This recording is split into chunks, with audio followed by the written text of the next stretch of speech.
السلام علیکم ورحمۃ اللہ وبرکاتہ۔ الحمدللہ رب العالمین والصلاة والسلام علی اشرف الانبیاء والمرسلین نبینا محمد وعلی آلہ واصحابہ اجمعین وبعد۔ اللہ کی توفیق سے جدید مناہج کی حقیقت کا آج کا یہ حلقہ، آج کا یہ سیشن شروع ہو رہا ہے۔ اللہ سے دعا کرتے ہیں کہ اللہ تبارک و تعالی ان جدید مناہج کو اور ان کی حقیقتوں کو اللہ تبارک و تعالی دلائل، اصول اور ایسے ہی سلف امت کے اقوال، فرمودات اور ان کی تصریحات کی روشنی میں ہمیں سمجھنے کی توفیق عطا فرمائے۔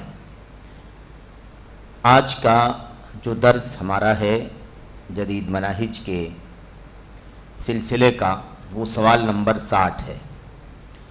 سوال نمبر 60 اور اس کا جواب کیا ہے، آئیے دیکھتے ہیں۔ سوال نمبر 60 میں شیخ صالح بن فوزان بن عبداللہ الفوزان حافظہ اللہ سے پوچھا جا رہا ہے، ولاۃ امور یعنی مسلمانوں کے امراء اور حکمرانوں کے ساتھ شرعی نصیحت و خیر خواہی کیسے ہو سکتی ہے؟ بہت ہی اہم سوال ہے، بہت ہی بنیادی سوال ہے، اور یہ سوال ایسا سوال ہے جسے اس انداز سے اگر کوئی کرے، پوچھے، تو یقیناً حکمرانوں کے سلسلے میں، ولاۃ امور مسلمانوں کے حکام اور ائمہ کے سلسلے میں جو بہت زیادہ بے راہ روی، بے اعتدالی، اسی طرح سے انحراف اور ایسے ہی کہہ لیجئے کہ جو جارحیت زبان سے، قلم سے یا اسی طریقے سے عمل اور حرکات کے ذریعے سے جو بھی ایکشن وغیرہ چلتا ہے، اس سے بہت بڑا طبقہ انشاءاللہ تبارک و تعالی نجات پا سکتا ہے۔ یہ سنجیدہ سوال ہے، پیارا سوال ہے۔ یہ جاننے کی کوشش کی جائے کہ حکمرانوں کو نصیحت کیسے کی جائے گی، کیونکہ یہ بات طے ہے کہ حکمران بھی انسان ہیں، بشر ہیں، اور دیگر لوگوں کی طرح ان سے بھی غلطیاں، خطائیں واقع ہو سکتی ہیں، صغائر بھی ہو سکتے ہیں، کبائر بھی ہو سکتے ہیں۔ تو یہ سب سے اہم سوال ہے کہ ہم یہ جانیں کہ حکمرانوں کو نصیحت کیسے کی جائے۔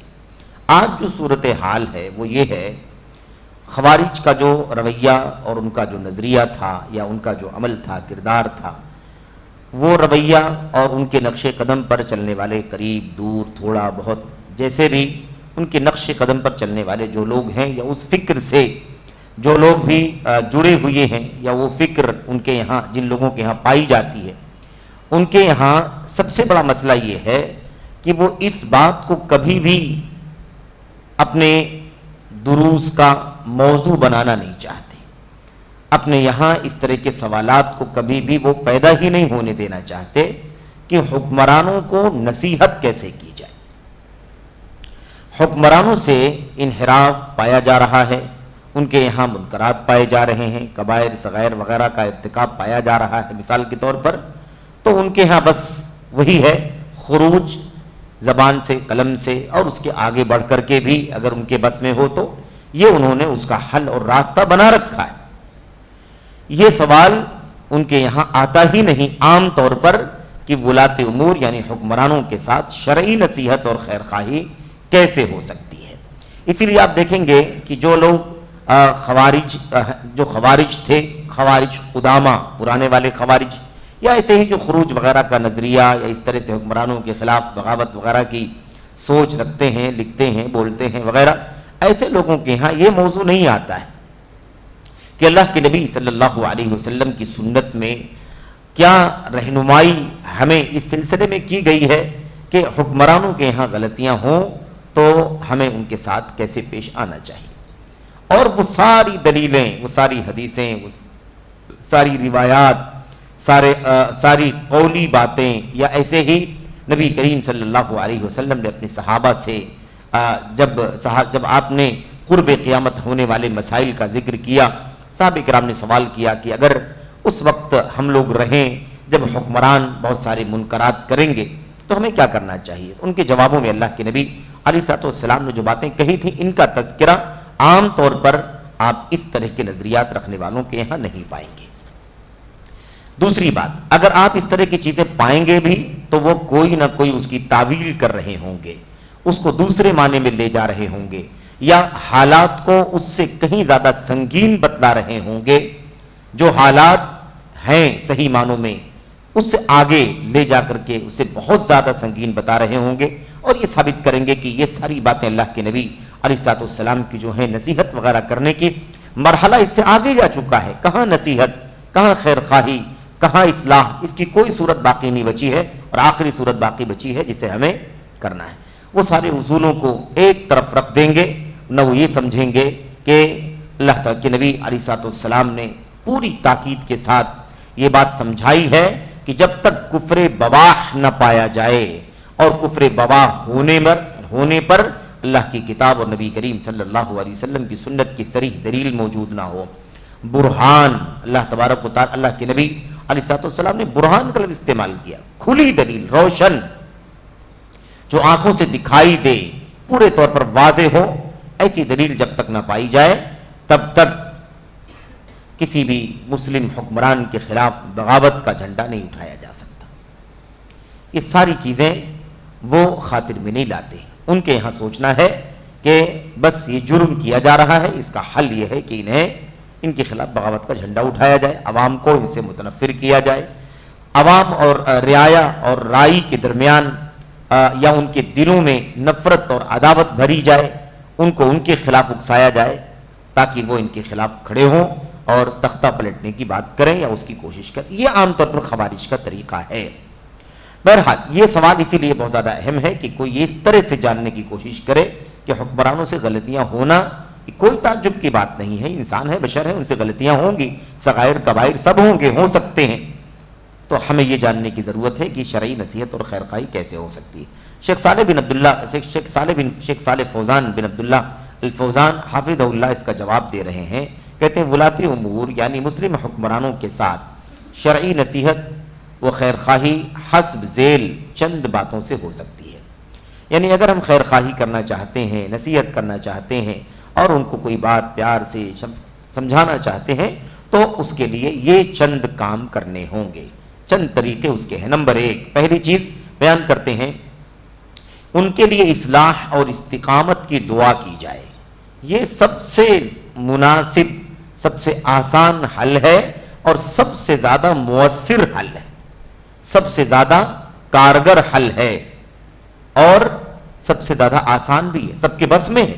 اس میں کوئی بڑا ہو، چھوٹا ہو، ادنا ہو، اعلیٰ ہو، ہر آدمی رب ذوالجلال کے سامنے ہاتھ اٹھا کر کے دعا کر سکتا ہے کہ اللہ تبارک و تعالی ہمارا حاکم، ہمارا خلیفہ، ہمارا امام، ہمارا امیر مثال کے طور پر اس طرح کے منکرات کر رہا ہے، دعا ہے کہ اس کی اصلاح فرما دے۔ آج یہ مسئلہ سلف امت سے لے کر کے آج تک کی طریقہ موجود ہے، اور آج بھی ہم لوگ یہاں اس کا تصور نہ کر پائیں، ہو سکتا ہے، لیکن جو لوگ حرمین شریفین کے اس ملک میں رہے ہیں، بلاد حرمین میں، مملکت سعودی عرب کے اندر، وہ اچھی طرح سے اس بات کو جانتے ہیں کہ چھوٹی سی چھوٹی مسجد میں بھی جہاں جمعے کے خطبے ہوتے ہیں، اجتماعات ہوتے ہیں، وہاں کے علماء، وہاں کے خطبہ، دعات الحمدللہ اپنی گفتگو کے اخیر میں والی کے لیے، حاکم کے لیے، وقت کے بادشاہ کے لیے اور اس کے بطانہ کے لیے، یعنی جو اس کے قریب جو لوگ ہوتے ہیں، جو اس کے قریب ہوتے ہیں، مستشار، ایڈوائزرز جو لوگ ہوتے ہیں، یا عمرا جو مختلف حلقوں میں ہوتے ہیں، یا مثال کے طور پر جو بھی بڑے بڑے مناصب اور عہدوں پر فائز ہوتے ہیں، ان سب کے لیے ملک یعنی بادشاہ سے لے کر دیگر عمرا، وزراء، خلفاء، سبھی لوگوں کے لیے الحمدللہ دعائیں کرتے ہیں۔ اللہم ارزقہم البطانۃ الصالحۃ الناصحہ التی تعینہم علی الحق والسداد، اس طرح کی دعائیں کرتے ہیں۔ اللہ تبارک و تعالی ان کی اصلاح فرما دے، انہیں نیک توفیق عطا فرما، انہیں اپنی رضا اور اپنی خوشنودی کے راستے پر چلا، انہیں اللہ تبارک و تعالی حق اور ہدایت کے مسئلے میں ان کی تائید فرما، ان سے اچھا کام لے، اور اللہ تبارک و تعالی ان کا جو بطانہ ہے، یعنی ان کے جو ایڈوائزر ہیں، بالکل قریب رہنے والے لوگ ہیں، جو ان کو گائیڈ کرتے ہیں، رہنمائی کرتے ہیں، یا جن سے یہ مشورہ وغیرہ لیتے ہیں، انہیں بھی نیک صالح بنا اور نیک صالح ایڈوائزرز کو ان کے قریب رکھ، ایسے ایڈوائزرز انہیں مہیا فرما جو ان کو حق اور ہدایت کی راہ دکھانے والے ہوں، صحیح مشورہ دینے والے ہوں، انصاف اور عدل کی راہ دکھانے والے ہوں، ایسے لوگوں کو تو ان کے قریب فرما دے۔ اس طرح کی دعائیں ہر مسجد میں ہوتی ہیں۔ حرمین شریفین کے جمعے کے خطبے اور اس طرح کی جو مناسبتیں اور ہوتی ہیں، ان مناسبتوں پر تو باتیں ہوتی ہی ہیں۔ اس کے علاوہ ہر مسجد کے اندر خطیب الحمدللہ یہ دعا کرتا ہے، اس لیے کہ یہ سلف کا طریقہ ہے، یہ نبی کریم صلی اللہ علیہ وسلم کی سنت ہے۔ آپ علیہ السلام نے فرمایا تھا دعا کرو، دعا کرو، اصلاح کی کوئی بات کہہ سکتے ہو تو تنہائی میں کہہ دو، اگر وہ مان لے تو الحمدللہ، نہ مان لے فقد ادیت ما وجب علیک تجاہہ او کما قال علیہ السلام، اگر تمہاری بات مان لے تو ٹھیک ہے، اور اگر نہ بھی مانے تو تمہیں کوئی ایکشن ریئیکشن کرنے کی گنجائش نہیں ہے، تمہیں یہ سمجھ لینا چاہیے کہ میں نے اپنی ذمہ داری ادا کر دی، میں نے اپنا فریضہ ادا کر دیا، بس بقیہ اللہ تبارک و تعالیٰ کے حوالے چھوڑ دے، اب دعا کرتا رہے۔ فَادْعُوا لَهُمْ بِالْحَقِّ بِالْاِسْتِقَامَةِ، ان کے لیے استقامت کے لیے دعا کرتے ہیں کہ اللہ تعالیٰ ان کو استقامت کی توفیق عطا فرمائے۔ یہ طریقہ جو ہوا کرتا تھا، اس لیے کہتے ہیں ان کے لیے صلاح اور استقامت کی دعا کی جائے۔ اور نیچے اقوال آثار چونکہ آ رہے ہیں، اس لیے میں اس میں ابھی بات بوجھل نہیں کرنا چاہتا ہوں، آگے انشاءاللہ تبارک و تعالیٰ سرسری جواب کے بعد اس کا حاشیہ اور اس کی تعلیقات کو بھی ہمیں پڑھنا ہے جو شیخ جمال رحمۃ اللہ علیہ نے نقل کی ہیں۔ تو پہلی بات کیا ہے؟ حکمرانوں کو نصیحت کے لیے، خیرخواہی کے لیے، ان کے لیے صلاح اور استقامت کی دعا کی جائے، کیونکہ حکمرانوں کے لیے دعا کرنا سنت رسول ہے، سنت رسول ہے کہ حکمرانوں کے لیے دعا کی جائے۔ ایسا نہیں ہے کہ کوئی یہ خوشامد ہے، کوئی چاپلوسی ہے یا کوئی نظر انداز کرنے کا مسئلہ، نہیں، یہ سنت ہے نبی کریم صلی اللہ علیہ وسلم کی، اور ہم سنت کے پابند ہیں میرے بھائی، ہم سنت کے پابند ہیں۔ سنت کے سامنے یا دین کے کسی مسئلے میں اپنی جذبات کو، خواہشات کو، اپنی ہوائے نفس کو لانا کسی بھی طرح سے روا اور جائز نہیں ہے، ہم پابند ہیں سنت کے۔ سنت زندگی کے ہر نقطے پر ہماری رہنمائی کرنے کے لیے آئی ہے، اس لیے کوئی ایسا گوشہ نہیں ملے گا جہاں اللہ تبارک و تعالیٰ کے دین میں سنت ہماری رہنمائی نہ کرتی ہو۔ اچھا، اس کے بعد کہتے ہیں ابھی آ رہی دلیلیں نیچے آ رہی ہیں، سنت رسول ہے، اس کی دلیلیں نیچے آئیں گی۔ اس کے علاوہ کہتے ہیں بالخصوص قبولیت کے اوقات میں، دیکھا آپ نے، صرف یہی نہیں کہ ہم عام وقت میں دعا کریں، بلکہ وہ اوقات جو قبولیت کے اوقات ہیں، یعنی جن وقتوں میں دعائیں زیادہ قبول ہوتی ہیں، ان اوقات میں خصوصیت کے ساتھ ہمیں کیا کرنا چاہیے؟ دعا کرنی چاہیے۔ بڑی سے بڑی دعا، اہم سے اہم مسئلے کی دعا جو ہم کر سکتے ہیں، ان میں ایک دعا یہ بھی ہونی چاہیے کہ ہم اپنے حکمرانوں کے لیے دعا کریں، اپنے حکمرانوں کے لیے دعا کریں، بالخصوص قبولیت کے اوقات میں، اور ان مقامات پر جہاں قبولیت دعا کی زیادہ امید ہو۔ دیکھا آج یہ بات امت کا ہے نا، ایک طبقہ سمجھنے کو تیار نہیں ہے۔ یہ کیسے ممکن ہے کہ خاص اوقات میں، خاص مقامات پر دعا کرنے کا موقع ملے تو ہم کوئی اور دعا کریں؟ یہ سمجھتے ہیں لوگ حکمران کے لیے دعا کرنا، وہ تو ایسا ہے ویسا ہے، وہ تو ایسا ہے ویسا ہے، اس کے لیے کیا دعا کرنا ہے؟ میرے بھائیوں، یہ کتنی اہم بات ہے کہ ہم اپنے خاص اوقات میں اور خاص مقامات پر جہاں دعاؤں کی قبولیت زیادہ امید افزا ہوتی ہے، وہاں پر ہمیں کیا کرنا چاہیے؟ اپنے حکمرانوں کے لیے دعا کرنی چاہیے۔ اچھا، امام احمد رحمہ اللہ فرماتے ہیں، کہتے ہیں لو کان لنا دعوت مستجابۃ لدعونا بها للسلطان۔ آپ سوچئے، امام احمد بن حنبل رحمۃ اللہ علیہ فرماتے ہیں، اور امام احمد کی اپنی امامت، جلالت شان اور ان کا علمی مقام، یہ ساری باتیں تو ہم جانتے ہیں، اس کو اپنے سامنے رکھیں، اسی کے ساتھ ساتھ وہ منظر بھی اپنے سامنے رکھیں جو فتنہ خلق قرآن میں ان کے ساتھ پیش آیا تھا۔ فتنہ خلق قرآن کے مسئلے میں تین حکمرانوں نے حضرت امام احمد بن حنبل رحمۃ اللہ علیہ پر ظلم کے ستم کے پہاڑ توڑے، اس کے باوجود بھی یہ امام کیا کہتا ہے؟ لو کان لنا دعوت مستجابۃ لدعونا بها للسلطان، اگر ہمارے پاس کوئی ایسی دعا ہوتی جو اللہ تبارک و تعالیٰ قبول کرنے والا ہوتا، یعنی یہ اگر ایسی بات ہو کہ احمد تمہاری ایک دعا ہے جو میں قبول ہی کروں گا، ہمیں کوئی بات معلوم پڑ جائے، ہمیں معلوم ہو یا ہمارے لیے یہ چیز ہو کہ ہماری دعا اللہ تبارک و تعالیٰ قبول فرمائے گا، تو وہ دعا ہم اپنی ذات کے لیے نہیں کریں گے، بلکہ ہم سلطان کے لیے، یعنی حکمران کے لیے، خلیفہ کے لیے، بادشاہ کے لیے، امام کے لیے وہ دعا کریں گے۔ آپ سوچئے امام احمد بن حنبل رحمۃ اللہ علیہ یہ بات کہہ رہے ہیں، جن کے اوپر ظلم کے ستم کے اتنے پہاڑ توڑے گئے ہیں، جس کی تاریخ پڑھ کر کے، سیرت میں اس کا مطالعہ کر کے ایک غیرت مند مسلمان کی آنکھوں سے آنسو جاری ہو جاتے ہیں۔ اتنا بڑا استقامت کا پہاڑ ظلم کی چکی میں پستا رہا، سنت کو ایک بال کے برابر بھی چھوڑنا گوارا نہ کیا، حکومت کی طرف سے مستقل ظلم ہوتا رہا، زیادتی ہوتی رہی، اور بیجا کیونکہ سنت کے خلاف بات کر رہے تھے وہ، لیکن اس کے باوجود بھی حاکم کے خلاف ایک لفظ بھی نگیٹو نکالنا گوارا نہیں کیا، جبکہ امت آپ کو دیکھ رہی تھی، امت آپ کو دیکھ رہی تھی، آپ کے اشاروں پر چلنے کے لیے تیار تھی، آپ کا ایکشن کیا ہوتا ہے، آپ کا موقف کیا ہوتا ہے۔ جیسے امام احمد بن حنبل کا اشارہ ہوتا، سارے شاگردان اور امت کے لوگ آپ کے پیچھے چلنے کے لیے تیار تھے۔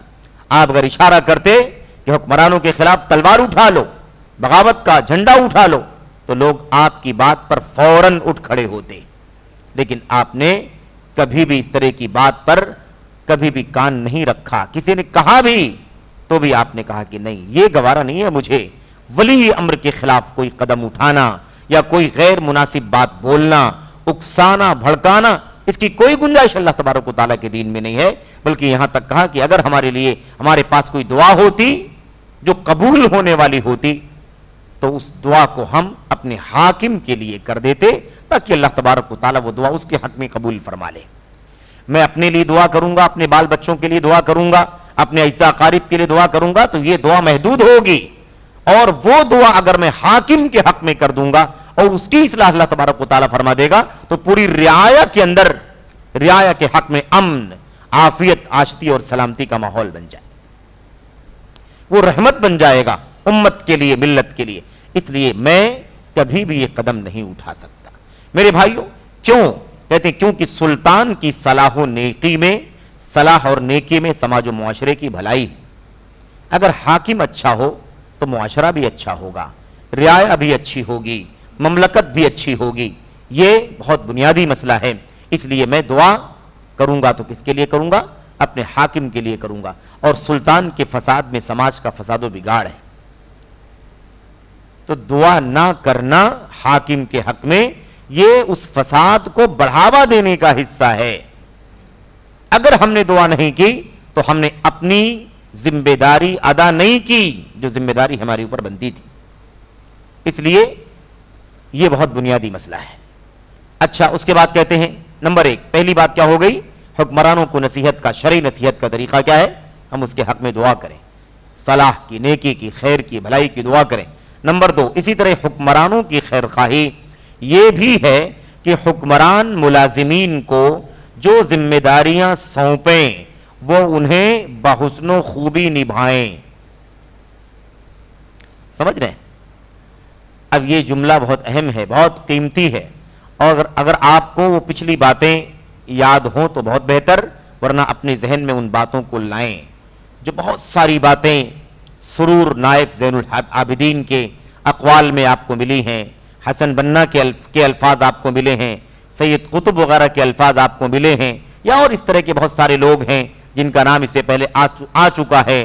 مثال کے طور پر سلمان العودہ ہیں، یا مثال کے طور پر عائد القرنی ہیں، یا مثال کے طور پر سفر الحوالی ہیں۔ مثال کے طور پر ان لوگوں کے جو اقوال اس سے پہلے آپ کے سامنے مصنف نے یا مثال کے طور پر معلق نے، شیخ جمال نے ذکر کیے ہیں، ان اقوال کو اپنے ذہن میں لائیں تو آپ کے سامنے یہ بات بہت زیادہ واضح ہوگی۔ اچھا آئیے پڑھتے ہیں، میں اشارہ بھی آپ کے سامنے کرتا ہوں۔ کہتے ہیں خیرخواہی یہ بھی ہے حکمرانوں کی کہ حکمران ملازمین کو جو ذمہ داریاں سونپیں وہ انہیں بحسن خوبی نبھائیں۔ ٹھیک ہے، اب حکمرانوں نے ذمہ داریاں تقسیم کی ہیں، سونپی ہیں۔ مثال کے طور پر کسی کو کسی منطقے کا امیر بنا رکھا ہے، کسی کو کسی کام کا وزیر بنا رکھا ہے، کسی کو کوئی منسٹری دے رکھی ہے، کسی کو کوئی ڈپارٹمنٹ دے رکھا ہے، کسی کو تعلیم کا ذمہ دار بنا رکھا ہے، کسی کو دعوت کا ذمہ دار بنا رکھا ہے، کسی کو اسلامی منسٹری کا وزیر بنا رکھا ہے، کسی کو حرمین شریفین کی امامت اور خطابت کی ذمہ داری دے رکھی ہے کہ نہیں؟ دیگر مساجد جوامع جو سعودی عرب کے اندر پھیلے ہوئے ہیں مثال کے طور پر، ان کی ذمہ داریاں ان میں سے ان لوگوں کو بھی مثال کے طور پر مملکت کے حاکم نے ذمہ داریاں دے رکھی ہیں، فلاں جگہ کا امام خطیب ہوگا، فلاں جگہ کے امام خطیب ہوگا، ہے نا؟ ایسے ہی جامعات وغیرہ، یونیورسٹیز وغیرہ جو سعودی عرب کے اندر موجود ہیں، ان جامعات اور یونیورسٹیز کے جو وائس چانسلرز ہوتے ہیں مثال کے طور پر، ان کی ذمہ داریاں طے ہیں، جو مدرسین ہیں ان کی اپنی ذمہ داریاں طے ہیں۔ اب ان کی ذمہ داری کیا ہے کہ جس کو جو ذمہ داری ولی امر نے، حاکم نے دی ہیں، ان ذمہ داریوں کو بحسن و خوبی ادا کریں۔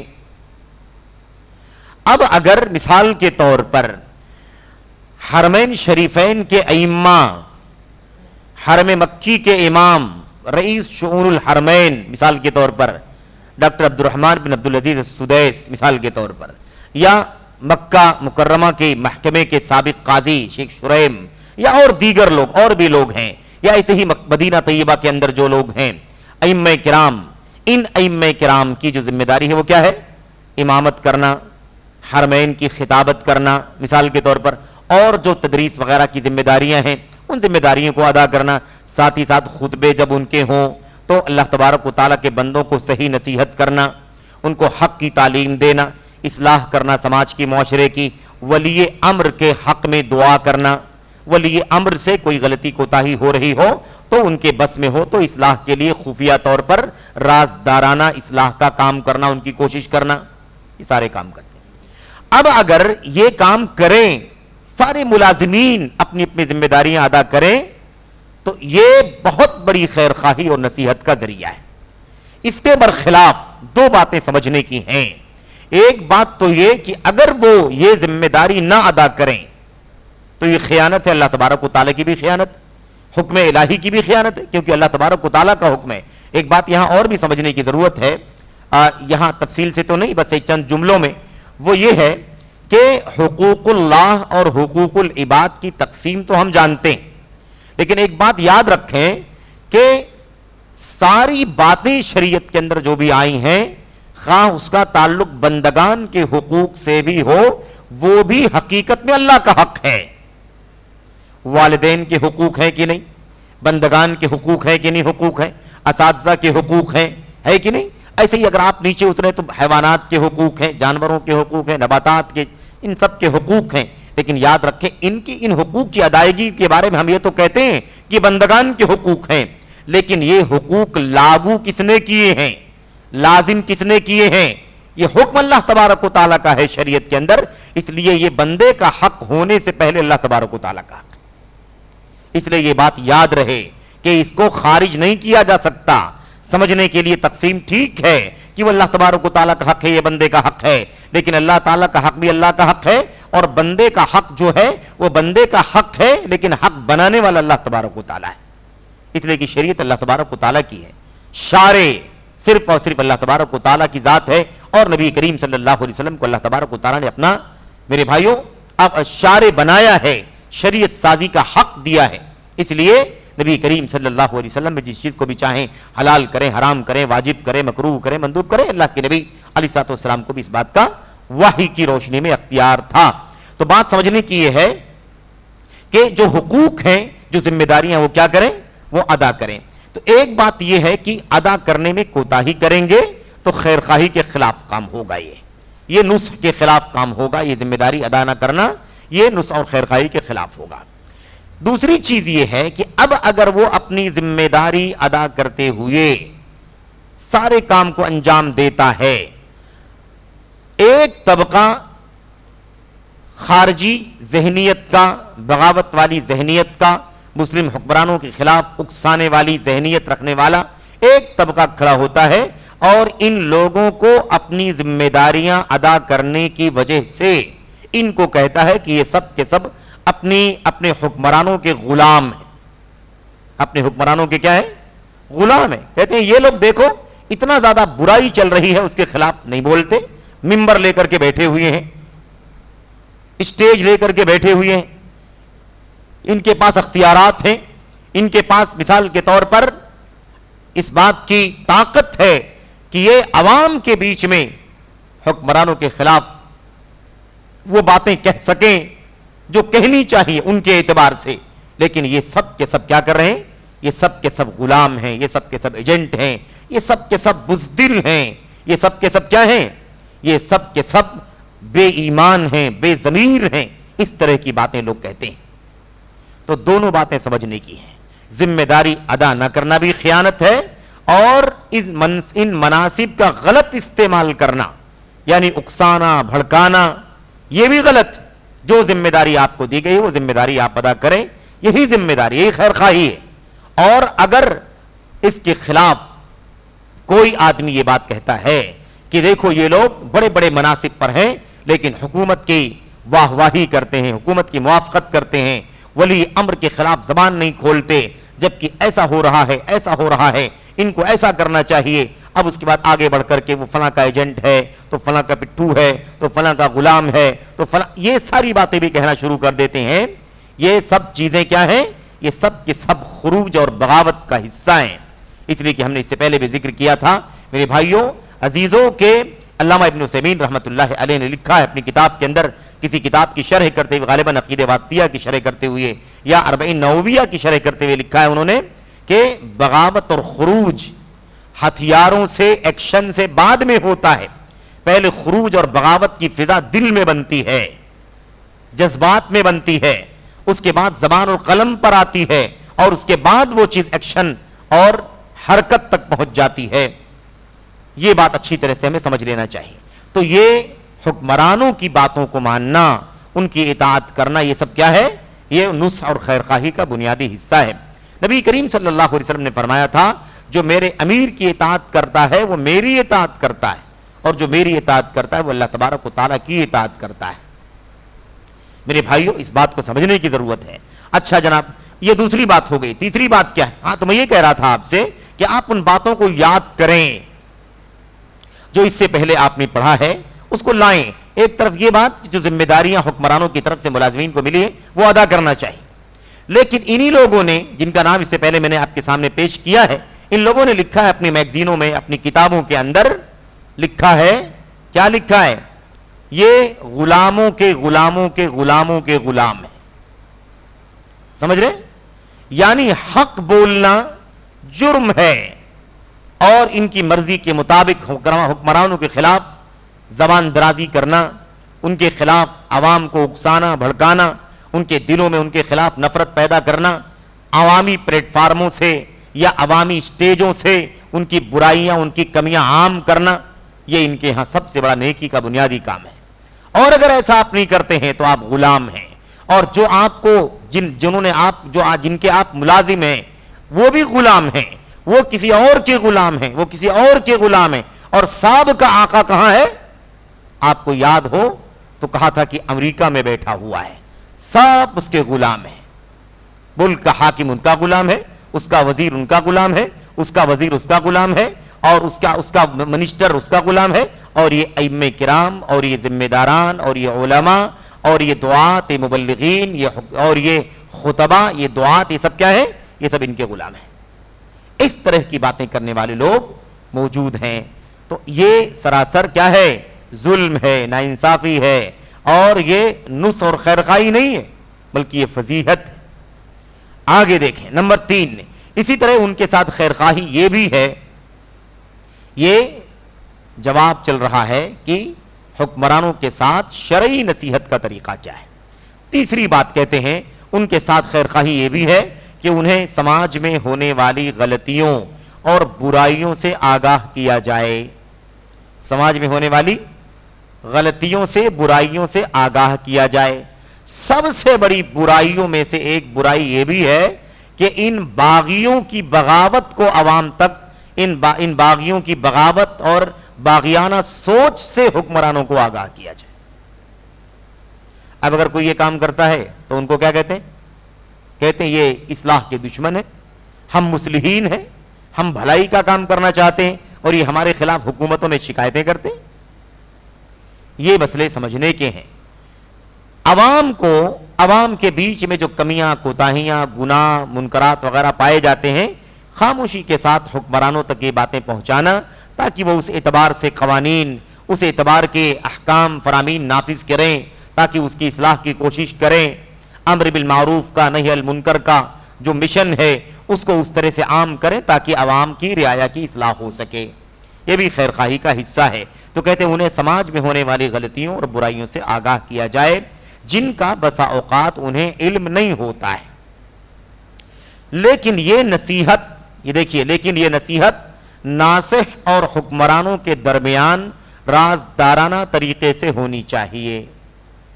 سمجھ رہے ہیں؟ میڈیا کے ذریعے سے نہیں ہونا چاہیے، میڈیا عوام کے سامنے، سارے لوگوں کے سامنے نہیں، بلکہ یہ کیسے ہونا چاہیے؟ رازدارانہ طریقے سے ہونا چاہیے، ناصح اور حکمرانوں کے درمیان۔ یعنی جو خیر خواہی کرنا چاہتا ہے، نصیحت کرنا چاہتا ہے، اس کو چاہیے کہ وہ حکمران سے تنہائی میں بات کرے، تنہائی میں بات کرے، رازدارانہ ہونی چاہیے۔ آگے کہتے ہیں اس نصیحت کی طرح نہیں، یا اس نصیحت کی طرح نہیں جو لوگوں کے درمیان، جو لوگوں کے سامنے یا ممبروں پر علانیہ کی جاتی ہے۔ اب یہ پرانی بات ہے چونکہ، اس لیے یہ بات آپ پڑھ رہے ہیں کہ اس نصیحت کی طرح نہیں جو لوگوں کے سامنے اور ممبروں پر علانیہ کی جاتی ہے۔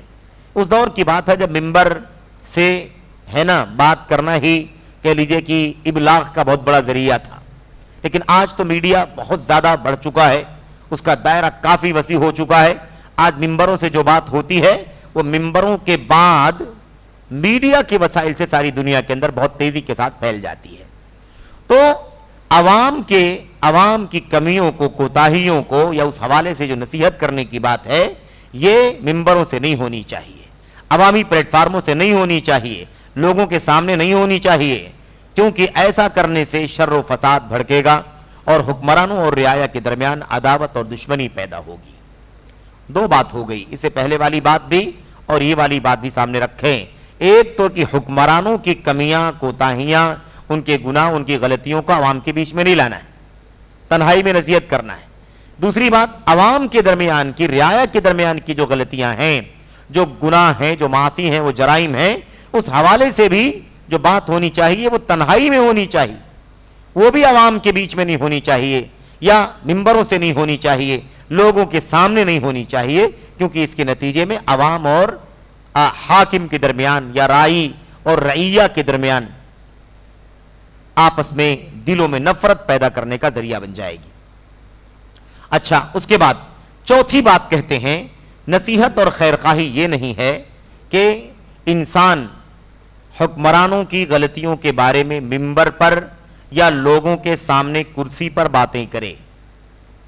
اس حوالے سے بات چل رہی تھی، ہے نا، حکمرانوں کی غلطیوں کے بارے میں ممبر پر یا لوگوں کے سامنے کرسی پر باتیں کرے، کیونکہ اس سے کسی مصلحت کی خدمت نہیں ہوتی بلکہ مزید شر و فساد کی آگ بھڑکتی ہے۔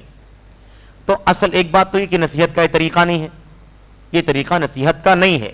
دوسری چیز یہ ہے کہ فائدہ نہ ہو اور نقصان بھی نہ ہو تو ٹھیک ہے، برداشت کیا جا سکتا ہے، لیکن یہاں مسئلہ کیا ہے؟ فائدہ نہیں ہوگا، نقصان کئی گنا زیادہ ہوگا، اصلاح کے بجائے فساد پھیلے گا، بہت زیادہ فساد پھیلے گا، رعایا اور حاکم کے درمیان بہت زیادہ دلوں کے اندر نفرت پیدا ہوگی اور شر و فساد کی آگ بھڑکے گی۔ یہ اس کا سب سے خطرناک نقصان ہوگا، اس لیے اس سے بچنے کی ضرورت ہے۔ آگے کہتے ہیں در حقیقت نصیحت اور خیرخواہی یہ ہے کہ آپ حکمرانوں سے براہ راست شخصی طور پر رابطہ کریں، حکمرانوں سے براہ راست شخصی طور پر رابطہ کریں، یا خط و کتابت کریں، اور یا بعض لوگ جو ان سے رابطہ کرتے ہوں ان کے واسطے سے رابطہ کریں، یعنی خود اگر پہنچ سکتے ہوں تو خود پہنچیں، پہنچ کر کے تنہائی میں اپنی بات رکھیں۔ اگر آپ براہ راست نہ پہنچ سکتے ہوں تو جن لوگوں کے بارے میں پتا ہو کہ یہ ان کے پاس جاتے آتے ہیں، ان کا رسوخ ہے، ان کا ملنا جلنا ہوتا ہے، ان کے ذریعے سے پیغام پہنچائیں۔ لیکن بہرحال میڈیا پر عوام کے بیچ میں یہ باتیں نہیں ہونی چاہیے۔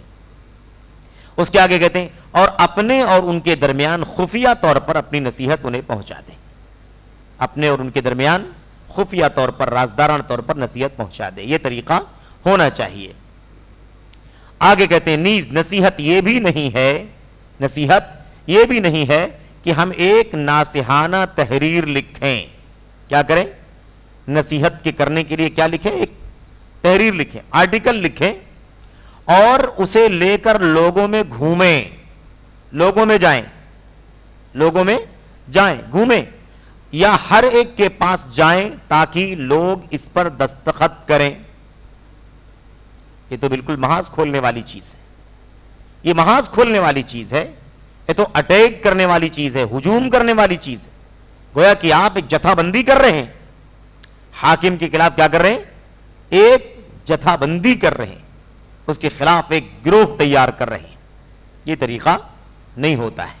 کہتے ہیں نہ یہ ہونا چاہیے کہ ہر ایک کے پاس جائیں تاکہ سب اس پر دستخط کریں اور کہیں کہ یہ نصیحت ہے. کیا کہیں؟ یہ نصیحت ہے. نہیں، یہ نصیحت نہیں بلکہ فضیحت اور بے عزتی ہے. یہ کیا ہے؟ فضیحت اور بے عزتی ہے. جب اس کی برائی لوگوں کے درمیان عام ہو گئی تو پھر نصیحت کہاں رہ گئی؟ یہ تو بے عزتی ہے، رسوا کرنا ہے، تشہیر کرنا ہے، اس کا مقام گھٹانا ہے، عوام کے دلوں میں اس کے خلاف نفرت بھرنے والا کام ہے.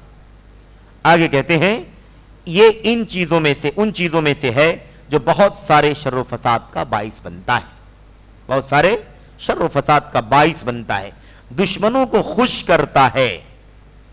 بھئی یہ دشمنان ہیں، انہیں خوشی ہوگی کہ نہیں ہوگی کہ دیکھو فلاں ملک کے اندر خانہ جنگی کا ماحول پیدا ہو رہا ہے، رائی اور رعایا کے درمیان کافی تناؤ چل رہا ہے، دیکھنے والے خوش ہوں گے، مزہ لیں گے، ہے کہ نہیں؟ کیونکہ انتشار، اختلاف بڑھے گا، بد امنی پیدا ہوگی، خون خرابہ ہوگا، جنگ و جدل ہوگا اور شانتی کا خاتمہ ہو جائے گا.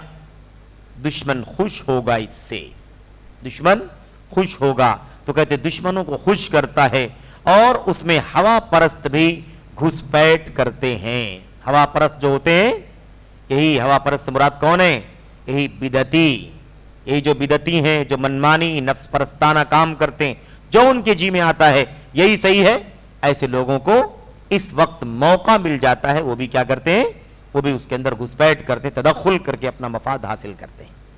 یہ بہت ہی زیادہ سرسری طور پر جامع انداز میں شیخ صالح فوزان حفظہ اللہ نے اس مسئلے کا جواب ہے جو پیش کر دیا ہے. اب یہ جواب متن ہے. یہ جواب کیا ہے؟ متن ہے. اس کی شرح اگر آپ دیکھنا چاہیں یا اس کے دلائل اور شواہد کا سرسری طور پر ہی مطالعہ کرنا چاہیں تو آگے کی باتوں کو تعلیقات کے اندر، حواشی کے اندر آپ اس کو پڑھیں. نمبر ایک، پہلی چیز آپ دیکھیں، سوال نمبر 60 کے جواب میں، یہ نئے والے ایڈیشن میں صفحہ نمبر 348 میں، صفحہ نمبر 348 میں دیکھیں جہاں شیخ نے یہ بات کہی ہے کہ حکمرانوں کے لیے اصلاح کی، استقامت کی دعا کی جائے گی. حکمرانوں کے لیے دعا کرنا سنت ہے، حکمرانوں کے لیے دعا کرنا سنت ہے. اس کے بارے میں شیخ جمال بن فرحان الحارثی فرماتے ہیں، اس کی دلیلیں پیش کرتے ہوئے کہتے ہیں نمبر 1 پر دیکھیں، امام ابو محمد حسن بن علی بربہاری رحمت اللہ علیہ اپنی کتاب شرح السنہ میں کہتے ہیں، یہ ہے عقیدہ اہل سنت والجماعت، عقیدہ اہل الحدیث، عقیدہ سلف. یہ امام بربہاری رحمت اللہ علیہ کی کتاب شرح السنہ، اس کے اندر کیا لکھتے ہیں؟ اذا رأيت الرجل يدعو على السلطان فاعلم انه صاحب هوى واذا سمعت الرجل يدعو للسلطان بالصلاح فاعلم انه صاحب سنت ان شاء اللہ.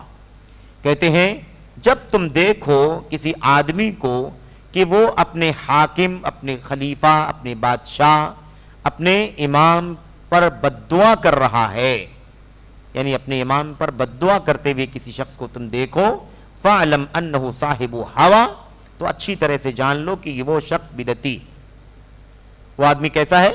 نفس پرست ہے، اپنی مرضی سے کام کر رہا ہے، کیونکہ اس کی کوئی دلیل نہیں، نہ قرآن میں نہ سنت میں. حاکم کے خلاف بددعا کرنا یہ طریقہ بدعت کا طریقہ ہے، اور ایسا کرنے والا کون ہے؟ صاحب ہوا یعنی بدعتی ہے. وَإِذَا سَمِعْتَ الرَّجُلَ يَدْعُو لِلسُّلْطَانِ بِالصَّلَاةِ، اور جب تم کسی آدمی کو سنو کہ وہ اپنے حکمران کے حق میں صلاح اور نیکی کی دعا کر رہا ہے کہ اللہ تعالیٰ میرے حکمران کو نیک بنا دے، اسے صالحیت عطا فرما دے، اسے امت کے لیے خیر اور بہتری کا ذریعہ بنا دے. اگر کسی کو ایسی دعا کرتے ہوئے سنو فَعْلَمْ أَنَّهُ صَاحِبُ سُنَّةٍ انشاءاللہ, تو یہ اچھی طرح سے جان لو کہ یہ شخص سنت پرست ہے, سنی ہے, سنت پر عمل کرنے والا ہے انشاءاللہ تبارک و تعالی. یہ کس کا عقیدہ ہے؟ اہل السنت والجماعت کا عقیدہ ہے, جسے امام بربہاری رحمت اللہ علیہ نے اپنی کتاب شرح السنہ کے اندر نقل فرمایا ہے. اچھا جناب, یہ دیکھیے اب آگے کہتے ہیں, اور حاکم وقت کے لیے دعا کے سلسلے میں سلف کے آثار بکثرت ہیں. سلف کے آثار کیا ہیں؟ بکثرت ہیں. سب سے پہلے یہاں پر فضیل ابن عیاض رحمت اللہ علیہ کا ایک قول نقل کیا ہے شیخ نے حلیۃ الاولیاء کے حوالے سے. یہ قول پڑھ لیں, بڑا ہی عظیم الشان قول ہے, بہت ہی پیارا ہے. ہم نے اس سے پہلے امام احمد بن حنبل رحمت اللہ علیہ کا قول پڑھا ہے, اسی سے ملتا جلتا, یہ بڑا ہی اہم ہے. کہتے ہیں لو ان لی دعوۃ مستجابۃ ما صیرتها الا فی الامام قیل له وکیف ذلك یا ابا علی قال متى ما صیرتها فی نفسی لم تجزنی, اور کیا کہا ومتى صیرتها فی الامام فصلاح الامام صلاح العباد والبلاد. کہتے ہیں اگر میرے پاس ایک دعا ہو جو قبول ہونے والی ہو, یعنی اگر میرے پاس کوئی مقبول دعا ہو تو میں اسے اپنے حاکم ہی کے لیے کروں گا. اگر مجھے ایک دعا اللہ تبارک و تعالیٰ دے دے, بتا دے مثال کے طور پر کہ ایک دعا تمہاری ہے جو 100% قبول ہی ہونے والی ہے, کرو مانگو جو بھی مانگنا, ایک دعا قبول ہوگی, تو کہتے ہیں وہ دعا میں کس کے لیے کروں گا؟ ما صیرتها الا فی الامام, میں وہ دعا اپنے امام ہی کے لیے کروں گا اور کسی کے لیے نہیں کروں گا, اپنی ذات کے لیے بھی نہیں کروں گا. کہتے ہیں کیوں؟ اس لیے کسی نے پوچھا, جب بات انہوں نے کہی تو سوال کرنے والے نے سوال کیا ایسا کیوں اے ابو علی؟ ابو علی یہ فضیل بن عیاض کی کنیت, ابو علی فضیل بن عیاض کی کنیت ہے. جب انہوں نے یہ بات کہی تو کسی نے ان سے کہا اس کی کیا وجہ ہے, یعنی ایسا کیوں ہے آپ کہہ رہے ہیں کہ ایک دعا اگر مقبول مجھے مل جائے تو میں وہ دعا اپنے امام کے لیے کروں گا, اپنے حاکم کے لیے کروں گا, ایسا کیوں ہے, کیوں آپ ایسا کرنے کی بات کر رہے ہیں؟ تو انہوں نے جواب دیا, فرمایا اگر میں وہ دعا اپنی ذات کے لیے کروں گا تو مجھ سے تجاوز نہ کرے گی, یعنی وہ دعا مجھ سے آگے نہیں جائے گی. اس دعا کا فائدہ کون اٹھائے گا؟ صرف میں اٹھاؤں گا, اپنی ذات کے لیے فائدہ ہوگا. اور اگر میں اسے حاکم وقت کے لیے کروں گا تو امام مسلم, مسلمانوں کے حاکم کی بہتری بندوں اور ملکوں کی بہتری ہوگی, اللہ کے بندوں کی اور ملکوں کی بہتری ہوگی. یہ ہے جذبہ امت کے اسلاف کا, امت کے ائمہ کا, علماء کا, جن کو ہم علماء سلف, ائمہ سلف کا نام دیتے ہیں. یہ ان کا مقام ہے اور یہ ان کا اسوہ اور آئیڈیل ہے. آج کیا حالت ہے؟ آج حالت یہ ہے کہ دعا تو دور کی بات ہے, دعا تو نہ اپنے لیے کرتے ہیں نہ غیروں کے لیے کرتے ہیں, بد دعائیں کرتے ہیں حکمرانوں کے خلاف, حکمرانوں کے خلاف بد دعائیں. آپ سوچیں اگر حکمران کے خلاف بد دعا کریں گے تو اس کا اثر کیا خالی حکمران پر ہوگا یا ہم آپ پر بھی ہوگا؟ تو یہ وہ بد دعا ہے جو آدمی بالواسطہ اپنے لیے بد دعا کرتا ہے, اپنے اوپر بد دعا کرتا ہے. اگر ولی امر کے لیے دعا کی جائے صلاح کی, نیکی کی, تو کس کے لیے بھلائی ہوگی؟ البلاد والعباد, بندوں کے لیے بھلائی ہوگی اور شہروں اور ملکوں کے لیے بھلائی ہوگی. اور اگر بد دعا کریں گے تو برائی کس کے لیے ہوگی بھائی؟ العباد والبلاد, بندوں کے لیے. ٹھیک ہے وہ تباہ ہو جائے گا لیکن امت بھی تو تباہ ہو جائے گی, ملک بھی تو بدامنی کا شکار ہو جائے گا. قتل و غارت گری, خوریزی, بدامنی, انتشار اور پورے طور پر زندگی کا ڈھانچہ بگڑ کر رہ جائے گا, فساد اور شر عام ہو جائے گا. کبھی بھی بغاوت کا نتیجہ اچھا نہیں رہا پوری تاریخ کے اندر, اکسانے بھڑکانے کا نتیجہ کبھی بھی اچھا نہیں رہا ہے. اسلامی تاریخ بھی, اسلامی تاریخ کے صفحات اس کے گواہ ہیں. اچھا جناب, اس کے بعد امام احمد بن حنبل رحمت اللہ علیہ اپنے بیٹے, امام احمد بن حنبل رحمت اللہ علیہ کے بیٹے کئی ایک ہیں, صالح بھی ہیں, عبداللہ بھی ہیں, کوئی بھی بیٹا ہو سکتا ہے.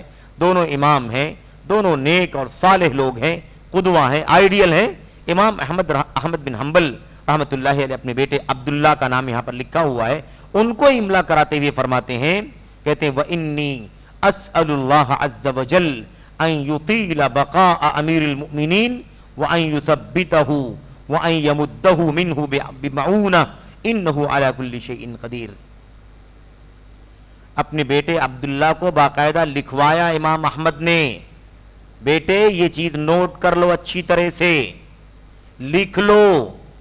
کیا کہتے ہیں؟ لکھو وَإِنِّي أَسْأَلُ اللَّهَ عَزَّ وَجَلَّ، یقیناً میں اللہ تبارک و تعالیٰ سے دعا کرتا ہوں، میں اللہ سے دعا کرتا ہوں، دعا گو ہوں کہ امیر المؤمنین کو اللہ تبارک و تعالیٰ تا دیر باقی رکھے۔ جو حاکم ہے، امیر المؤمنین ہے، وہ ٹھیک ہے گناہ کے کام، جرائم کے کام، صغیرہ گناہ کبیرہ گناہ کر رہا ہے، اگر اسے بغاوت کر کے ہٹا دیا جائے، اس کے رہنے سے تو یہ برائی ہے، یہ گناہ کبیرہ ہے، یہ گناہ صغیرہ ہے، یہ فحاشی ہے، یہ بے حیائی ہے، یہ وغیرہ، ٹھیک ہے، یہ غلط ہے، جرائم ہے، گناہ کے کام ہو رہے ہیں معاشرے کے اندر اس آدمی کی وجہ سے، ٹھیک ہے۔ اب اگر اس کے ریئیکشن میں، اس کے رد عمل میں بغاوت کا جھنڈا اٹھایا جائے اور اس کو اپنی مسند سے، اپنے منصب سے بے دخل کر دیا جائے، اب یہ ملک اور یہ رعایا کیا ہو جائے؟ بغیر حاکم کے ہو جائے، تب کیا حال ہوگا بھائی؟ تب ملک کا کیا حال ہوگا؟ تب تو ہر آدمی آزاد ہو جائے گا، جس کا جو جی چاہے گا وہ کرے گا، من مانی ہوسرانی، وہ کتنا بھی اچھا تھا برا تھا، اس کے اختیار، اس کے اقتدار، اس کی قوت کے نتیجے میں ملک کے اندر پھر بھی اتنی بدامنی اور اتنی بری حالت کبھی پیدا نہیں ہوئی تھی جو اس کے جانے سے، اس کے ہٹائے جانے سے پیدا ہو جائے گی۔ سمجھ رہے ہیں؟ اچھا، اس کے بعد کیا کہتے ہیں؟ میں دعا کرتا ہوں کہ امیر المومنین کو اللہ تبارک و تعالیٰ تا دیر باقی رکھے۔ دیکھا آپ نے، جو کوڑے برسا رہا ہے، کیا کر رہا ہے؟ کوڑے برساتا ہے کہ نہیں؟ اس کے باوجود کیا دعا ہو رہی ہے؟ اللہ تبارک و تعالیٰ امیر المومنین کو تا دیر باقی رکھے، انہیں ثابت قدمی عطا فرمائے، یعنی حق پر اللہ تبارک و تعالیٰ جمنے کی، حق پر قائم رکھنے کی توفیق عطا فرمائے، رہنے کی، اور اپنی طرف سے ان کی خصوصی مدد فرمائے، خاص مدد ہو، ٹھیک ہے؟ وہ ہر چیز پر، یقیناً وہ ہر چیز پر قادر ہے۔ یہ طریقہ تھا ہمارے ائمہ کا، ائمہ سلف کا، امامان سلف کا یہ طریقہ تھا۔ کیا؟ وہ اس طرح سے حکمرانوں کے لیے دعائیں کیا کرتے تھے۔ بد دعا کرنا نہیں، دعا کرنے کی ضرورت ہے۔ بد دعا کرنا حقیقت میں اپنے حق میں بد دعا کرنا ہے، یہ بات سمجھنے کی ضرورت ہے۔ اچھا، یہ روایت جو ہے امام عبداللہ بن احمد نے اپنی کتاب السنہ کے اندر نقل فرمایا ہے، اور دیگر علماء نے بھی اپنی کتابوں میں اسے نقل کیا ہے۔ یہ بات ہو گئی میرے بھائیوں اس حوالے سے کہ حکمرانوں کے حق میں دعا کرنا یہ سنت ہے، حکمرانوں کے خلاف یعنی حکمرانوں کے حق میں بد دعا کرنا یہ درست نہیں ہے، یہ اچھا نہیں ہے، یہ انسان کی مصلحت میں نہیں ہے، رعایا کی مصلحت میں نہیں ہے، بندوں اور بلاد یعنی ملکوں کی، شہروں کی مصلحت میں نہیں ہے، بلکہ یہ خطرناک ہے۔ اس کے بعد دوسری بات آپ دیکھیں، اگلے والے صفحے میں جہاں ہم پڑھ رہے تھے وہاں پر ایک حوالہ نوٹ کیا ہوا ہے، اس حوالے کے بعد دوسری بات لکھی ہوئی ہے کہ حکمرانوں کو نصیحت جو ہو یا عوام اور رعایا کی کمیاں، برائیاں جو کچھ بھی ہیں وہ اگر انہیں پہنچانا ہے یا انہیں نصیحت کرنی ہے، یا سماج میں ہونے والی غلطیاں اور ایسے ہی برائیاں انہیں بتانا ہے، ان سے آگاہ کرنا ہے، تو یہ کیسے ہونا چاہیے؟ یہ رازدارانہ ہونا چاہیے، یہ تنہائی میں ہونا چاہیے، رازدارانہ ہونا چاہیے۔ اس حوالے سے بہت ہی پیاری بات یہاں پر شیخ نے نقل فرمائی ہے، نبی کریم صلی اللہ علیہ وسلم کی وہ حدیث جو بڑی ہی پیاری حدیث ہے، جس کا سرسری تذکرہ آپ کے سامنے آ چکا ہے، یہاں پر اسے پیش کیا گیا ہے۔ کہتے ہیں حاشیہ نمبر 2 میں صفحہ نمبر 349 پر، حکمرانوں کو نصیحت کرنے کا یہ نہایت عمدہ اور حق طریقہ ہے۔ حکمرانوں کو نصیحت کرنے کا یہ نہایت بہتر، اچھا اور حق طریقہ ہے۔ کیا طریقہ؟ راز میں، تنہائی میں، خلوت میں، ہے نا؟ آپ سوچئے کہ آج ہم آپ جو ادنا ادنا فرد ہیں، کیا ہم اس بات کو برداشت کریں گے کہ ہمیں دنیا کے سامنے رسوا کیا جائے؟ ہاں، اگر ہم نے کوئی ایسا عقیدے منہج کا جرم کیا ہے جس کا چرچا پورے علاقے میں ہو چکا ہے، جس کا فساد پورے ملک میں پوری امت کے درمیان عام ہو چکا ہے، تو پھر امت کی خیرخواہی کے لیے اسے سب کے بیچ میں سمجھایا جائے گا، سمجھ رہے؟ لیکن جس چیز کا تعلق کیا ہو، جس چیز کا تعلق مجھ سے ہو، اسے دنیا کے سامنے عام کرنے کا کوئی فائدہ نہیں ہے، بلکہ اس کا نقصان ہی نقصان ہے۔ تو ولی امر اور حاکم کو تنہائی میں نصیحت کرنا، یہ اصل میں سب سے بنیادی مسئلہ ہے، اور یہی سب سے بہترین اور حق طریقہ ہے۔ رسول کریم صلی اللہ علیہ وسلم نے ہمیں اسی طریقے کی رہنمائی فرمائی ہے۔ ارشاد ہے، من کانت عنده نصیحہ لذی سلطان فلا یکلمہ بها علانیہ ولیأخذ بیدہ ولیخل بہ فإن قبلها قبلها وإلا كان قد أدى الذی علیہ والذی لہ۔ بڑی صراحت کے ساتھ یہ بات اس سے پہلے بھی یہ حدیث سے پہلے بھی آ چکی ہے، صفحہ نمبر 243 میں، جیسا کہ شیخ نے حوالہ لکھا ہے۔ دیکھیے کیا کہتے ہیں، کہتے ہیں جس آدمی کے پاس اپنے حاکم کے لیے کوئی نصیحت ہو، جس آدمی کے پاس اپنے حاکم کے لیے کوئی نصیحت ہو، وہ اس کی بابت لوگوں کے سامنے علانیہ بات نہ کرے، وہ اس کے بارے میں لوگوں کے سامنے علانیہ یعنی کھلم کھلا بات لوگوں کے سامنے نہ کرے، بلکہ اس کا ہاتھ پکڑ کر تنہائی میں نصیحت کرے۔ اس جملے پر بھی غور کرنے کی ضرورت ہے۔ کیا کہا؟ اس کا ہاتھ پکڑ کر تنہائی میں نصیحت کرے، یعنی کیا مطلب؟ بالکل خاموشی کے ساتھ توجہ دلانے کے لیے ہاتھ میں ہاتھ ڈال کر تنہائی میں ہو کر جو بھی خیر اور نصیحت کی بات آپ کرنا چاہیں آپ اس کو کریں۔ اچھا، آگے کہتے ہیں اگر وہ قبول کر لے، یہ اللہ کے نبی کی حدیث ہے، اگر وہ قبول کر لے تو ٹھیک، فإن قبلها قبلها، اگر وہ قبول کر لے تو بہت اچھی بات ہے، قبول کر لے، ٹھیک ہے۔ کہتے ہیں ورنہ اس نے اپنی ذمہ داری اور اپنا حق ادا کر دیا۔ اب آج جیسا کہ اس سے پہلے بھی بات آئی کہ آج لوگ کہتے ہیں سمجھانے کا بھی مرحلہ گزر چکا ہے، ہم سمجھا چکے ہیں، کتنی بار سمجھائیں، ایک بار سمجھایا، دو بار سمجھایا، چار بار سمجھایا، نصیحت ہم نے کیا، ایک بار نہیں کئی بار نصیحت کیا، لیکن نصیحت کا کوئی اثر نہیں پڑتا، اس لیے اب ہمیں اگلا ایکشن، اگلا قدم ہی اٹھانا پڑے گا، ہے کہ نہیں؟ فرنٹ والوں کی طرح، ہے کہ نہیں؟ یہ طریقہ کیا ہے؟ یہ طریقہ اہل بدعت کا طریقہ ہے۔ اہل سنت کا طریقہ کیا ہے؟ اس حدیث پر عمل کرنا جو نبی کریم صلی اللہ علیہ وسلم نے بتلایا ہے۔ نبی کریم صلی اللہ علیہ وسلم نے فرمایا کہ اگر تمہاری نصیحت اس نے مان لی تو الحمدللہ، بہت اچھی بات ہے، اگر نہ مانے تو ہمیں کیا کرنا ہے؟ تو ہمیں اس سے آگے نہیں بڑھنا ہے، ہمیں اس سے آگے نہیں بڑھنا، کوئی اور ایکشن نہیں کرنا ہے۔ اللہ کے نبی نے فرمایا اگر وہ مانتا ہے تو ٹھیک، نہیں مانتا ہے تو تم نے اپنی ذمہ داری ادا کر دی، تمہارے اوپر جو حق بن رہا تھا تم پر، وہ حق تم نے کیا کر دیا؟ ادا کر دیا۔ اب جاؤ دعا کرتے رہو اللہ تبارک و تعالیٰ سے۔ اب اس کو جمع کرنا، اس کو جمع کرنا، اس کو بھڑکانا، اس کو بھڑکانا، یہ موضوعات لے کر کے اسٹیجوں پر، میڈیا کے پلیٹ فارموں پر عوام کے سامنے وہ چیز نہیں آنی چاہیے۔ یہ آپ کو بتاؤں میں، یہ ساری باتیں جو ہیں نا، یہ ساری باتیں مسلم حکمرانوں کے سلسلے میں ہیں، لیکن اس سے ہمیں سبق لینا ہے غیر مسلم حکمرانوں کے سلسلے میں بھی۔ بات سمجھ میں آ رہی ہے کہ نہیں آ رہی ہے؟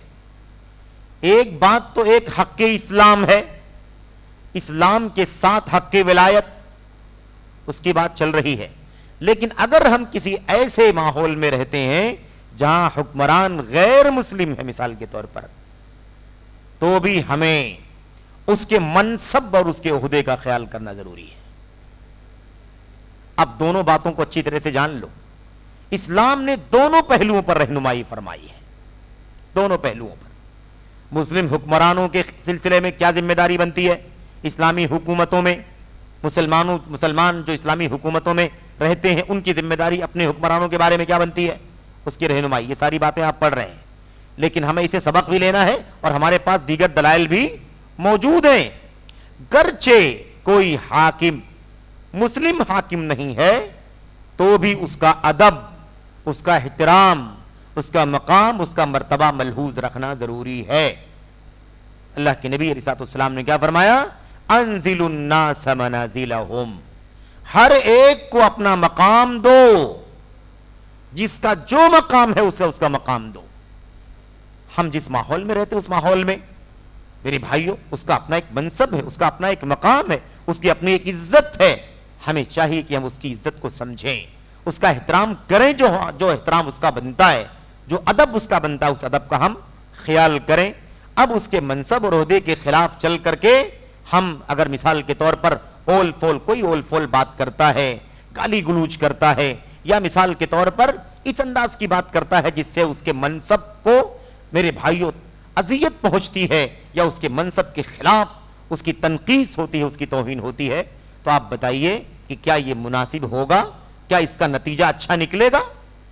نہیں نکلے گا۔ ہر جگہ اپنا ایک نظام ہے، اس نظام کے تحت یہاں بھی جو بات خاص طور پر سمجھنے کی ہے وہ یہی ہے کہ نوجوان نہیں سمجھتے، نوجوان جذبات میں، ایموشن میں، عاطفے کے پیچھے بھاگتے ہیں، اس کے جھانسے میں آ کر کے، ہے نا، کوئی کچھ کرتا ہے، کوئی کچھ کرتا ہے۔ زبانوں کو قابو میں رکھنا چاہیے، قلم کو قابو میں رکھنا چاہیے، میڈیا کے پلیٹ فارموں پر ہوش بندی کے ساتھ رہنا چاہیے، اور ایک ملک کا نظام ہے، آئین ہے، قانون ہے، اس قانون اور نظام اور عدلیے کے راستے سے ہمیں اپنی بات پہنچانی چاہیے۔ اگر کوئی معاملہ زیادتی کا، کوئی معاملہ ظلم کا، یا کوئی معاملہ ناانصافی کا ہے تو ہمیں چاہیے کہ ہم یہ راستہ گالی گلوچ کا، فضول کا، اور ایسے ہی تنقیص کا، توہین کا، بے عزتی کرنے کا یہ راستہ نہ اختیار کریں، کیونکہ اس سے دوریاں اور بڑھتی ہیں، اس سے خلا اور بڑھ جاتی ہے۔ بجائے اس کی باتیں سنی جائے، سنجیدگی سے کوئی مطالبہ سمجھا جائے، اس کے مقابلے میں ایک معاملہ کیا جاتا ہے؟ اس کے مقابلے میں معاملہ نفرت اور دشمنی کا بن جاتا ہے۔ اس لیے ہمیں بھی حکمت سے کام لینے کی ضرورت ہے، اور یہ بات یاد رکھیں کہ جو بھی کسی قوم کا سردار ہے، جو بھی کسی قوم کا حاکم ہے، ذمہ دار ہے، ہمیں اس کا مقام پہچاننا چاہیے، ہمیں اس کا مقام پہچاننا چاہیے۔ تو ہر ایک کو اس کا مقام دو، ہر ایک کو اس کا درجہ دو۔ آپ سے، ہم سے اگر کوئی شخص ادب کے ساتھ، احترام کے ساتھ پیش نہ آئے تو آپ بتائیے کہ کیا ہمیں برداشت ہوتا ہے؟ ہم یہ بات کہتے ہیں کہ نہیں کہتے ہیں کہ ٹھیک ہے ہم کسی بڑے منصب پر نہیں ہیں، لیکن بحیثیت انسان ہمیں یہ بات برداشت نہیں کہ کوئی آدمی ہماری بے عزتی کرے، ہمیں رسوا کرے۔ تو میرے بھائیو، اگر ہم ایک عام آدمی کے بارے میں یہ بات سمجھ سکتے ہیں تو ایک بڑے مقام اور منصب کے آدمی کو اور اس کے مقام کو ہم کیوں نہیں سمجھ سکتے ہیں؟ یہ اچھی طرح سے میں جان لینا چاہیے، نا عاقبت اندیشی نہیں ہونی چاہیے، سوجھ بوجھ اور حکمت سے کام کرنا چاہیے، اور یہی اسلام کی تعلیم ہے کہ سب کو اپنا مقام دیا جائے۔ اچھا جناب، اس کے بعد دیکھیے آگے کہتے ہیں، شیخ نے کہا تھا کہ اگر ممبروں پر یا عوامی پلیٹ فارموں سے اگر مثال کے طور پر اپنے حکمرانوں اور بادشاہوں یا ائمہ کے خلاف اگر ہم کوئی بات کہیں گے اور مثال کے طور پر اس کی کمیوں کو، برائیوں کو لوگوں کے سامنے عام کریں گے تو اس سے فائدہ نہیں ہوگا، بلکہ اس سے شر اور فساد کی آگ بھڑکے گی۔ یہ بات شیخ نے کہی تھی۔ اس حوالے سے شیخ جمال بن فریحان الحارثی نے چند باتیں نیچے نوٹ کی ہیں۔ کہتے ہیں علانیہ نصیحت کرنے میں کئی منکرات ہیں۔ علانیہ یعنی کھلم کھلا، سب کے بیچ میں نصیحت کرنے کے کئی منکرات ہیں۔ یہاں پر دیکھیں کئی منکرات میں سے نمبر 1، پہلی چیز کیا ہے؟ اولاً اس میں ایک طرح کی ریاکاری اور شہرت پسندی ہے۔ سب سے پہلی بات تو یہ ہے، اگر علانیہ کوئی شخص نصیحت کرنے کی بات کرتا ہے تو اس کا مطلب یہ ہے کہ وہ کیا کر رہا ہے؟ وہ کہیں نہ کہیں ریاکاری کے گناہ میں مبتلا ہو رہا ہے۔ ریاکاری ہے، اس کے اندر دکھاوا ہے، اس کے اندر شہرت پسندی ہے، کیونکہ ظاہر سی بات ہے کہ وہ جس کے بارے میں بات کہہ رہا ہے وہ بات تو بعد میں، اس سے پہلے لوگ یہ جانتے ہیں کہ یہ کہنے والا کون ہے، اس کا مقام، اس کی شہرت، اس کا چرچا عام ہو جاتا ہے، فلاں نے یہ بات کہہ دی ہے، سمجھ رہے ہیں؟ تو اس کے اندر ریاکاری بھی پائی جاتی ہے، دکھاوا بھی پایا جاتا ہے، شہرت پسندی پائی جاتی ہے، اور کہتے ہیں پوشیدہ نہیں، یہ چیز خود انسان کے حق میں بہت بری ہے کہ اس سے اس کا عمل رائیگاں ہو جائے گا۔ اگر نصیحت اللہ کے لیے نہ ہو، نصیحت خیرخواہی اللہ تبارک و تعالیٰ کی رضا کے لیے نہ ہو، دکھاوے کے لیے، شہرت کے لیے، چرچے کے لیے ہو، تو ظاہر سی بات ہے کہ یہ نیکی کا کام سمجھ کر کے جو آدمی کر رہا ہے اسے اس کا بھی ثواب اور اجر نہیں ملے گا، کیونکہ دکھاوا ہے اس کے اندر کیا ہے؟ شہرت ہے۔ اس لیے یہ جو چیز ہے یہ اس کے عمل کو ضائع کر دے گی، اور ہم جانتے ہیں کہ ریاکاری جس عمل میں پائی جاتی ہے اس عمل کو برباد کر دیتی ہے، اور اگر عقیدہ ہی باطل ہو تو سارے اعمال کو عکارت کر دیتا ہے۔ لیکن اگر یہ چھوٹا شرک پایا جائے ریاکاری والا، تو جس عمل میں یہ ریاکاری والا چھوٹا شرک پایا جائے گا وہ اس عمل کو برباد کر دے گا، رائیگاں کر دے گا۔ کہتے ہیں آگے، کیونکہ جب عمل پوشیدہ ہوتا ہے تو اس کی عمل پوشیدہ ہوتا ہے تو اللہ کے ہاں اس کی قبولیت کی زیادہ امید ہوتی ہے۔ میرے بھائیوں، ظاہر سی بات ہے کہ اگر اللہ کے لیے کام کیا جائے، مخلصانہ کام کیا جائے، جس میں اپنی شہرت مقصود نہ ہو، اپنا چرچا مقصود نہ ہو، یا کوئی کام ہی ایسا کرنے سے بچا جائے جس میں شہرت کا پہلو پایا جاتا ہو، اگر اس سے بچا جائے تو انشاءاللہ تبارک و تعالی یہ کوشش بھی زیادہ کامیاب ہونے کی امید ہوتی ہے۔ یہ کوشش کامیاب ہو جائے اس کی زیادہ امید ہوتی ہے، یہ بہت ہی بنیادی بات ہے۔ تو ہمیں چاہیے کہ ہم کیا کریں؟ اس سے بچیں، علانیہ لوگوں کے سامنے بات کرنے سے بچیں۔ حاکم کے خلاف، رعایا کے خلاف بات کرنا یہ چیز اچھی نہیں ہے۔ نمبر 2، منصوح کی طرف سے اس کی قبولیت کی امید نہیں ہوتی ہے۔ بہت اہم مسئلہ ہے میرے بھائیوں، بہت اہم مسئلہ ہے۔ اگر کسی کی کمی، کسی کی برائی تنہائی میں اسے بتا دی جائے تو وہ نصیحت کو قبول کر لیتا ہے، اپنی برائی سے توبہ بھی کر لیتا ہے کہ نہیں؟ جلدی کر لے یا کچھ دیر کے بعد کر لے، لیکن کر لیتا ہے انشاءاللہ تبارک و تعالی۔ عام طور پر کبھی نہیں بھی کرتا ہے آدمی۔ لیکن اگر کسی کے عیب کو، کسی کی برائی کو اگر لوگوں کے سامنے علانیہ کہہ دیا جائے تو پھر اس سے اصلاح کرنا اور اس سے اس کا توبہ کرنا بہت مشکل ہو جاتا ہے، کیونکہ وہ یہ سمجھتا ہے، دیکھتا ہے کہ اب میں رسوا ہو ہی چکا ہوں۔ کیا ہو چکا ہوں؟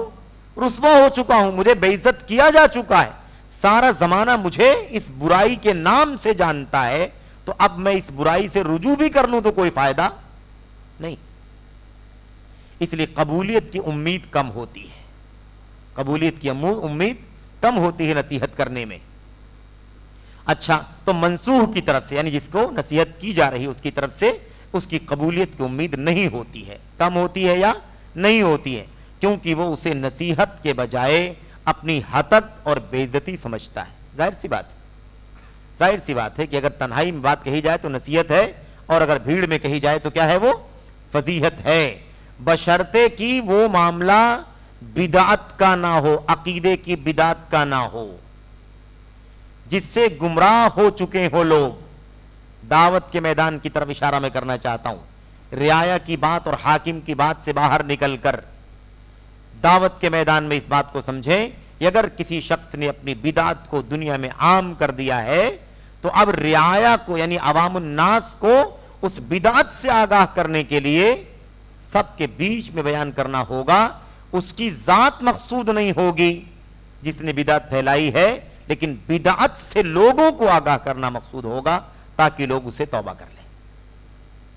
یہ نصیحت یہ اس سے باہر ہے، اور اس حوالے سے یہاں بھی بات آئے گی انشاءاللہ تبارک و تعالی، اور لم الدر المنصور کے اندر، یعنی اقوال سلف کے اندر بھی وہ بات آئے گی کہ، اور شاید اس سے پہلے کچھ باتیں آ بھی چکی ہیں، کہ اہل بدعت کے سلسلے میں جن کی بدعتیں دنیا کے اندر عام ہیں، جو بدعتیں دنیا کے اندر لکھتے ہیں، پھیلاتے ہیں، جو اپنی بدعت اور اس کی دعوت، اس کے پرچار سے معروف ہیں، ایسے لوگوں کی عوام میں بات کرنا غیبت نہیں ہے، چغل خوری نہیں ہے، برائی نہیں ہے، مذمت نہیں ہے، بلکہ یہ کیا ہے؟ یہ نیکی ہے۔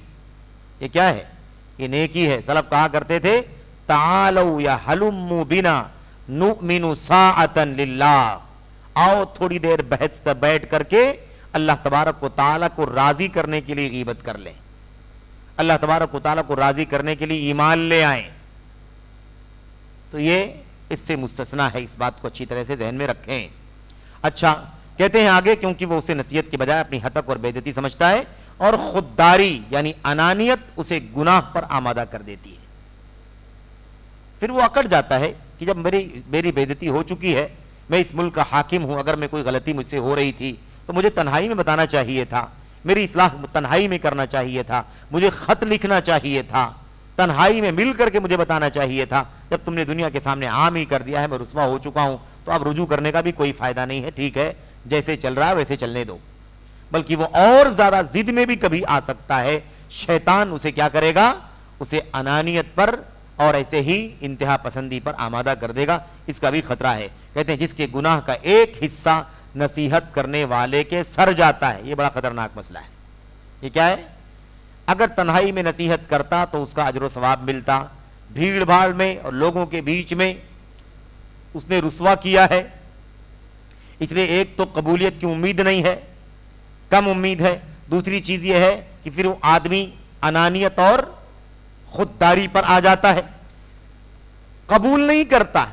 تو قبول نہ کرنے کی وجہ سے ایک گناہ کا حصہ اس کو بھی پہنچتا ہے جس نے یہ حرکت کی ہے, جس کی وجہ سے وہ قبول نہیں کر رہا ہے, کیونکہ اس کی غلطی ہے, اس کی غلطی ہے. اس نے کام نہ کیا ہوتا تو یہ نتیجہ دیکھنے کو نہیں ملتا. اس لیے ایک گناہ, اس گناہ کا اس کو بھی جائے گا. اچھا, نمبر 3, تیسرا نقصان کیا بھائی؟ اگر عوامی پلیٹ فارموں سے نصیحت کرنے کی بات کہی جائے, ہے نا, علانیہ, تو تیسرا نقصان کیا ہے؟ کہتے ہیں اگر نصیحت گر یعنی نصیحت کرنے والا, نصیحت گر کا مطلب کیا ہے؟ نصیحت کرنے والے کی بات صحیح بھی ہو تو ممبروں پر حکمرانوں کی عیب جوئی اور برائی کرنے سے حکمرانوں کے خلاف عوام بھڑکتی ہے, برانگیختہ ہوتی ہے, اور رعایا کے دلوں میں ان کے خلاف غیظ و غضب کی آگ بھڑکتی ہے, جس کا نتیجہ بھلائی میں بھی عدم سمع و طاعت کی صورت میں ظاہر ہوتا ہے. اور یہ خوارج کا منہج ہے. بات سمجھ گئے کہ نہیں؟ کیا شیخ نے کہا؟ شیخ نے بہت اہم نقطے کی طرف اشارہ کیا ہے, بہت اہم نقطہ. وہ نقطہ یہ ہے کہ اگر ممبروں پر عوام کے سامنے, آج میڈیا کا نام آپ لے لیں, میڈیا پر اگر کسی مسلم حکمران کے خلاف مثال کے طور پر کوئی بات کہتا ہے, نصیحت کے نام پر نصیحت کرتا ہے, تو ہوتا کیا ہے؟ عوام بھڑکتی ہے, عوام کے دلوں میں نفرت پیدا ہوتی ہے. ٹھیک ہے, اب اس نفرت اور دشمنی اور غصے کے نتیجے میں کیا ہوتا ہے؟ جو اچھی بات بھی وہ حاکم کہتا ہے, بھلی بات بھی کوئی کہتا ہے, تو رعایا اس بھلی بات میں بھی اس کی بات ماننے کو تیار نہیں ہوتی. کتنا بڑا نقصان ہے بھائی, کتنا بڑا نقصان ہے. بھلائی کی باتیں بھی وہ عوام ماننے کے لیے تیار نہیں ہوتی ہے, کیونکہ پھر کیا ہوتا ہے؟ پھر نتیجہ یہی نکلتا ہے جو بتایا جا رہا ہے. اس لیے اس سے بچنا ضروری ہے, ورنہ کبھی بھی شر ہی بڑھے گا, خیر کا ماحول نہیں پیدا ہوگا. یہ اس کا خلاصہ ہے.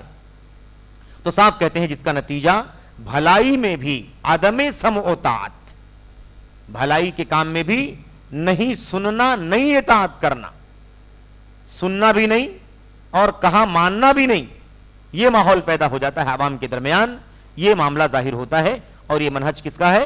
خوارج کا منہج ہے. خوارج کا طریقہ یہی تھا, وہ ایسے ہی کیا کرتے تھے, جس کے نتیجے میں یہی ہوا اور عوام الناس بھڑک اٹھی.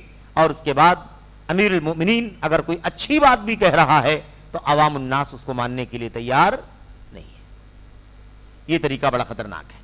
اچھا جناب, اس کے بعد یہ 3 باتیں بیان کرنے کے بعد آخر میں کہتے ہیں اور خلیفہ راشد عثمان غنی رضی اللہ تعالی عنہ کے قتل کا جاں کا حادثہ سنت سے نابلد کچھ لوگوں کی ان حرکتوں کے سبب ہی رونما ہوا تھا جو انہوں نے دشمنوں کی ان سازشوں کی پیروی میں کیا تھا جن کی بابت انہوں نے خلیفہ کے بارے میں لوگوں کو گمراہ کیا تھا. یہ ایک پوری تاریخ کو ایک جملے میں شیخ نے سمیٹا ہے, پوری تاریخ کو ایک جملے میں سمیٹ دیا ہے. حضرت عثمان غنی کے خلاف بغاوت ہوئی, بغاوت کرنے والوں نے بغاوت کی, کیوں بغاوت کی, اس کے پیچھے کون لوگ تھے, یہ پوری بات شیخ نے ایک جملے میں, ایک پیراگراف میں اکٹھا کر دیا ہے. عثمان غنی کے قتل کا واقعہ کیوں ہوا تھا؟ سنت سے نابلد کچھ لوگ, یعنی کیا مطلب؟ سنت سے جاہل لوگ, سنت نہیں جانتے تھے, غیر واقف لوگ. نابلد کا مطلب کیا ہوتا ہے؟ نا واقف, بے علم, جن کو سنت کا علم نہیں تھا. ایسے کچھ لوگوں کی ان حرکتوں کے سبب ہی ہوا تھا رونما ہوا تھا جو انہوں نے دشمنوں کی سازشوں کی پیروی میں کیا تھا. یہ سنت سے نابرد لوگ کس کے پیچھے چل رہے تھے؟ دشمنوں کی سازشوں کے پیچھے چل رہے تھے. اب دشمن نے سازش کی، یہ سنت سے جاہل تھے، سنت سے نابلد تھے، کچھ جانتے نہیں تھے. یہ لوگ ان کی باتوں میں آ گئے، اور ان کی باتوں میں آ کر کے ان لوگوں نے جو بات کی اس کے نتیجے میں حضرت عثمان غنی رضی اللہ تعالیٰ عنہ کی شہادت کا واقعہ پیش آیا. سمجھ رہے ہیں؟ آگے حوالہ لکھا ہوا کتاب کا صفحہ 144 تا 151 ملاحظہ فرمائیں. اگر اس صفحے کو پلٹ کر کے آپ دیکھیں گے تو وہ باتیں آپ کے سامنے آئیں گے جو اس سے پہلے آ چکی ہیں، جو حضرت عثمان غنی کے خلاف لوگوں نے کہی تھی، جس کے نتیجے میں بغاوت کا ماحول لوگوں نے بنا دیا.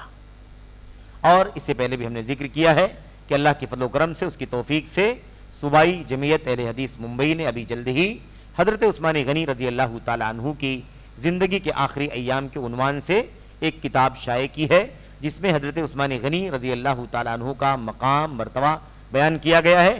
ساتھ ہی ان کے خلاف بغاوت کرنے والے کون تھے، بغاوت کے اسباب کیا تھے، وجوہات کیا تھے، اس میں کتنی باتیں سچی ہیں، کتنی باتیں مستند ہیں، کتنی غیر مستند ہیں، وہ ساری باتیں الحمدللہ دلائل اور حوالوں کے ساتھ، سندوں کے دراسے کے ساتھ الحمدللہ موجود ہیں. عربی میں وہ کتاب تھی اور اس کا یہ اردو ایڈیشن ہے جو صوبائی جمعیت نے شائع کیا ہے. اس کو پڑھنے سے انشاءاللہ تبارک و تعالی عثمان غنی رضی اللہ تعالیٰ عنہ کے خلاف بغاوت کرنے والے یہ ساری باتیں، سنت سے نابرد لوگ کون تھے، سازش کرنے والے دشمن کون تھے، یہ سارے پہلو آپ کے سامنے انشاءاللہ تبارک و تعالی آ جائیں گے. خلاصے کلام کیا ہے، گفتگو کا نتیجہ کیا ہے؟ کہتے ہیں اس لیے اس خبیث اور گندے منہج پر، گندے خبیث یعنی گھناؤنے منہج پر نوجوانوں اور عوام کی تربیت کرنا جائز نہیں ہے. یہ راستہ بڑا گندا ہے، بڑا خبیث گندا منہج ہے، برا منہج. کیا؟ حکمرانوں کے خلاف علانیہ نصیحت کی بات کرنا، حکمرانوں کو علانیہ نصیحت کرنے کی بات کرنا، میڈیا پر آ کر کے حکمرانوں کے خلاف باتیں کرنا یا ان کو نصیحت کرنے کی بات کرنا، یہ طریقہ کس کا ہے؟ یہ خوارج کا منہج ہے اور بہت ہی زیادہ گندا اور خبیث طریقہ ہے. کہتے ہیں عوام الناس کی، نوجوانوں کی اور عوام کی تربیت کرنا اس طریقے پر جائز نہیں ہے جو لوگوں کی ہلاکت اور تباہی کا پیش خیمہ ہے، لوگوں کی ہلاکت اور تباہی کا سبب اور ذریعہ ہے. بلکہ امت کے سلف صالحین کے منہج کے مطابق کتاب و سنت کی توضیح اور بیان کا ذریعہ کے ذریعے اس کا مقابلہ کرنا ضروری ہے. طریقہ کیا ہونا چاہیے ہمارا طریقہ یہ ہونا چاہیے کہ سلف صالحین کا جو منہج ہے اس منہج کے مطابق کتاب و سنت کی وضاحت کریں. سلف صالحین کے طریقے کے مطابق کتاب و سنت کی وضاحت کریں.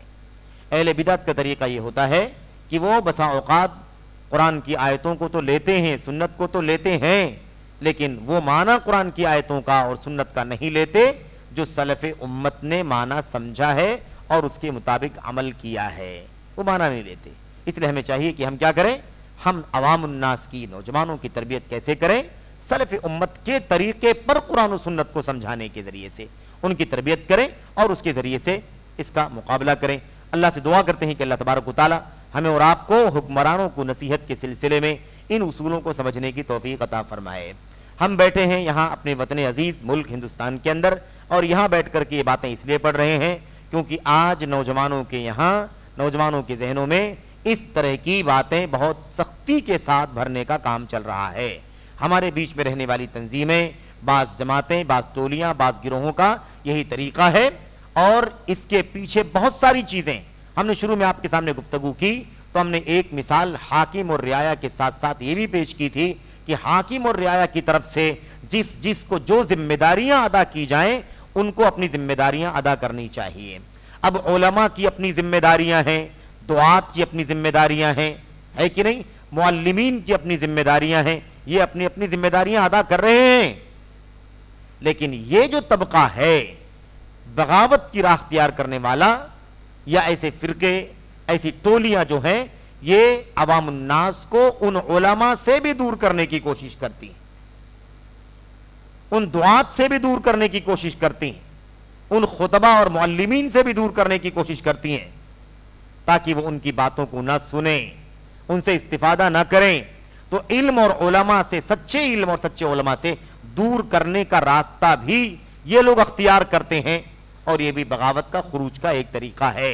اس لیے معاملہ صرف اور صرف بڑے حاکم سے متعلق نہیں ہے، بلکہ خروج کا تعلق بہت گہرا تعلق ہے اور بہت باریک مسائل سے اس کا تعلق ہے۔ اس لیے کہیں بھی خروج کا معاملہ نہ پیدا ہو۔ ہمیں چاہیے کہ ہم سلف امت کے منہج کے مطابق نوجوانوں اور عوام الناس کی کتاب و سنت کی تعلیم پہنچائیں اور اس کی تربیت انہیں دیں، یہ ہماری سب سے بڑی ذمہ داری ہے۔ اللہ سے دعا ہے کہ اللہ تبارک و تعالی ہمیں اس مسئلے کو سنجیدگی سے سمجھنے کی توفیق عطا فرمائے۔ آمین رب العالمین، وصلی اللہ وسلم وبارک علی نبینا محمد وعلی آلہ وصحبہ اجمعین۔ والسلام علیکم ورحمۃ اللہ وبرکاتہ۔